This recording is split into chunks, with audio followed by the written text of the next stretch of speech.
नमस्कार मित्रांनो, मी निसर्ग मित्र देविदास थोरात आणि सर्व देशवासियांना आषाढी एकादशीच्या हार्दिक शुभेच्छा।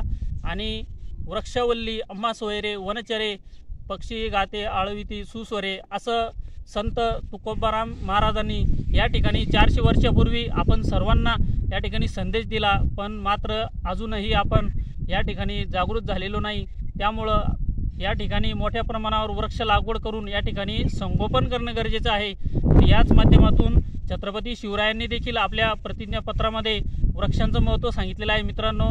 तर आपण या ठिकाणी झाडे लावून जगवणं गरजेचं आहे। याच माध्यमातून मी निसर्ग मित्र देविदास थोरात गेल्या 10 वर्षापासून गावातील सार्वजनिक ठिकाणी वृक्ष लावून स्वतःच्या मुलाप्रमाणे त्यांचं संगोपन करत आहे। आणि आज आषाढी एकादशी निमित्त या ठिकाणी स्मशानभूमी परिसरामध्ये या ठिकाणी सध्या मी आहे आणि आज याच शुभ दिनी मी वृक्ष या ठिकाणी लावलेले आहेत। त्यामध्ये कारंजी, सिसम, लिंब अशा विविध पर्यावरणपूरक झाडांचे वृक्षारोपण केलेले आहे आणि या झाडांचं संगोपन मी स्वतः या ठिकाणी करणार आहे।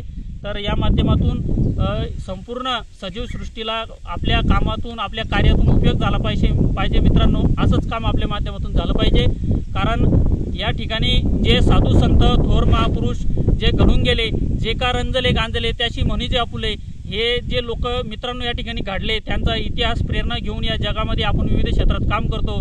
तसंच आपण यांची प्रेरणा घेऊन काहीतरी विधायक असं काम केलं पाहिजे, तरच आपल्याला या जन्माचं सार्थक होईल आणि या सृष्टीसाठी, समाजासाठी, या देशासाठी, विश्वासाठी आपल्या हातून काहीतरी चांगलं काम घडलं पाहिजे। या माध्यमातून आपण निस्वार्थ भावनेने आपलं काम करत राहावे असंच या ठिकाणी या माध्यमातून आपल्याला विनंती करतो। धन्यवाद। जय हिंद, जय महाराष्ट्र।